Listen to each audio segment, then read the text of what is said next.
Welcome in, Cowboys Nation, to Game Day Live, the halftime show. And honestly, this halftime show was more Wiz Khalifa, We Them Boys, than 95 Dolly Parton. So if you want We Them Boys, Jesse, Holley, Scott Walker, still, we got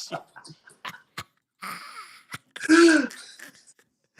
Have a little fun with it, you know? Have a little fun with it. Cowboys having a little fun in that first half, up 20-10 right now, on pace for another 40-burger. But it's really been strange just a little bit here because your offense has been unbelievable. Since that first possession, they've kind of been unstoppable. There's nothing really they can do. Dak is just kind of in a groove here, and we'll get to that in a second. But we'll start backwards. We'll start with some of the things that they need to fix up, and then we'll talk about what's been good in that first half. And some of the things I noticed right before that touchdown drive, if it didn't finish that way, it would have left us with a stink because the defense has just quite not been defensing like it was before. You know, causing the turnovers, forcing the sacks, haven't been that great on third down. So I think they got to clean that up a little bit, tighten up, I should say, a little bit, and stop giving up these third and longs, Jesse. Yeah, you're absolutely right. We talked about it in the pregame show that if you get to Sam Howell, you can have success. But if you don't get to him, he has the ability to extend plays. He's a tough physical quarterback, and he can still, keep his eye down the field and deliver the ball down the field. So we've seen, even right before the half, we've seen a couple times where the Cowboys were right there, and it seemed like it should have been a would-be sack, but Sam Howell somehow wiggled his way out of there. And try to make some plays downfield. The Cowboys, and I don't want to get too kind of looking at things the way it can go better because we said in the post-game show, all that matters is that you get the dub, right? And when you're talking about the quick turnaround, the area in which it impacts most is the defense. Those guys up front, when you're talking about those interplay battles with the trenches and the linebackers, those guys, they don't get a chance not to get a play where they're not banging against somebody. It's not like a DB or a safety or receiver where sometimes you can just run and not have to touch anybody. Linebackers and defensive linemen, they're always engaged in those type of battles up front. So, you're seeing a little bit of wear and tear, a little bit of wear down. You see a couple of guys kind of breathing hard and going to the sideline, and that's that quick turnaround, man. So good thing the Cowboys have a little bit of a cushion, because in these type of games, you can see things sometimes may not go in your favor just because you're a little bit worn down. But if you can keep a cushion, this offense has the ability to go out there and keep scoring points. And this defense on the Washington side, like we said in the pregame show, on the Brandon Cooks touchdown, guys just can't communicate. They don't know what they're talking with, each other in the back end, and give up a big play for a touchdown against with Dak and Brandon Cooks. No, that's an excellent point, because at some point the levees will break. The Washington football people, they got a lot of yards and moving the ball downfield. They did score a touchdown at the end, but at some point the pressure will finish. There will be a sack. There may be a sack fumble. We already saw a couple errant throws from Sam Howell. Maybe those errant throws turn into interceptions, but he is doing a good job moving around the pocket.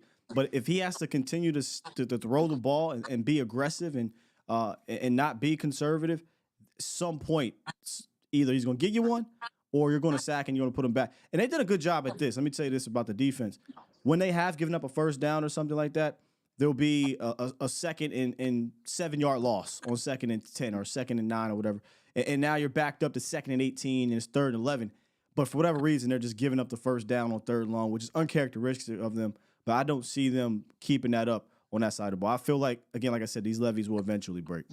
Now, I agree with you 100%. And they got to stop shooting themselves in the foot. Penalties. 6 penalties so far in this game, and a half in this game. And some of them, they were supposed to get off the field. They were allowed drive to extend. Of course, you had the one from Sam Williams on the kickoff. Or the kickoff punt. They'd had him at the 2.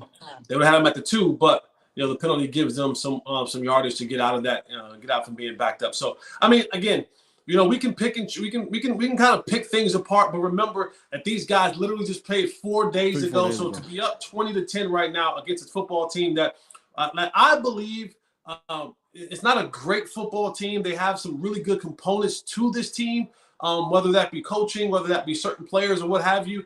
I like where the Cowboys are at. I'm not mad. No. I'm not overly happy, but where I can see this thing being on the brink of the levees breaking, and because what you in the second half, what you start looking at now is what is the score and how much time. And now you have to balance that out of if we're down 3 scores, then I don't have the ability to run the ball like I want to run the ball. I got to pass it because I have so much ground to make up. Now, if the Cowboys come out of the half and 3 and out, and now they go down there and get a field goal, now we're talking about a 1-possession game, and now I can stick to whatever game plan that I had. What the Cowboys must do, it's imperative that they do this coming out of the half, is you got to come out and score to take Eric Bieniemy and this offense out of any game plan that they had. If there was a game plan, we want to slow it down, mucky it up, muddy it up and make it a little bit more rough and tough inside. When you go up 3 scores, you can't stick to the game plan. You got to go to that, time versus score type of aspect. And that's why I think the Cowboys can really open this thing up, because Sam Howell will have to pass the ball more. The opportunities would be there for sacks, for turnovers, for interceptions, and then we can see this thing really get broken open. Yeah, it's the offense that's really been the driving force, I think, in this first half and putting the pressure on the Washington football people. But they really can't be stopped right now. They're doing whatever they want. Dak already had 220 yards. I mean, you don't really think about it, but 220, that's on pace for 440, and the 2 touchdowns. And at home, anytime there's a 4-minute offense or 2-minute offense that's needed, I just feel so comfortable. And from right now, this offensive line is doing a fantastic job. They're giving Dak a ton of time, and they're giving him lanes to step up into. He's using his legs when he needs to. He's creating on the outside. And shouts out to Jalen Brooks. How about that pass where Dak scrambles, tries to get it out there to Tolbert. It hits the guy in the helmet. Brooks finds it, and that kind of keeps that drive going. So when it's rolling your way offensively, it's rolling your way. And then a few plays later, look, man, something has changed over the last 4 weeks. TP's running like he's a bruiser. And Tony Pollard's just He's running like Rent Dude. Like Rent Dude, right. Like Rent Dude. And he punches it in for a touchdown, and then we missed a field goal. But that offense, I don't think will be stopped as we move forward. So as long as this doesn't turn into a back and forth game where the Washington football people just say, hey, we need 1 stop, yeah, I think these levees will break, because anybody can get 1 stop. But if you have to get 4 stops, if you got to get 3 stops, it just feels overwhelming and like you'll never be able to make up ground. Yeah, and like I said, the Cowboys at home is just a different animal, a different beast. They're undefeated at home.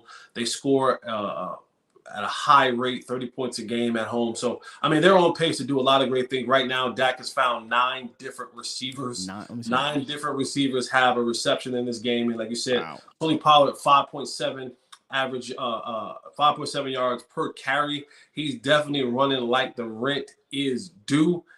His first touchdown at home in a very, very long time. So Tony Pollard understands what's at hand. He understands that this is the month. This is the month and the part of the year where teams get a chance to really defy themselves, right?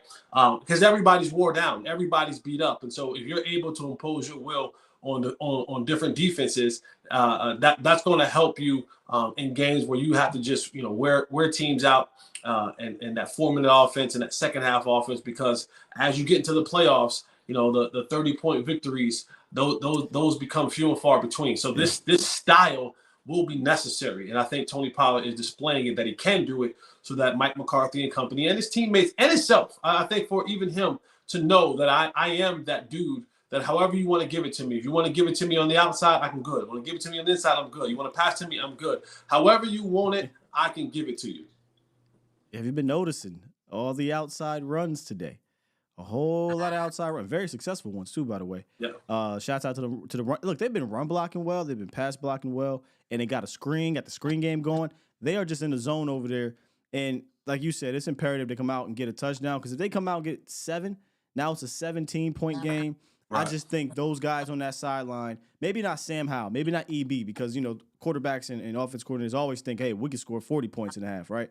But if they go get 7, I just think that team will start to feel defeated. And all you need now is 1 stop. Because if you get that stop and score, that's all she wrote. And they put themselves in position for another, 20-plus victory. Maybe you get the 4th quarter hat. And instead of, here we go, we get the, here we are, fellas. And we can go home and rest and be chill. So that's what we're rooting for here in this second half. And that is the Game Day Live halftime show. I know Jesse probably want to get his second helpings or third helpings of that Holley. So I'm like this. Let's go. The Holy Trinity. We'll see y'all at the post game show. I'm pretty sure it'll be a flex one. You know what though? You might need to get a loose shirt because I know we might have a little food belly going on. Yeah, I might have to get a bigger shirt. All right, Cowboys Nation. We'll see y'all then. Peace. Later.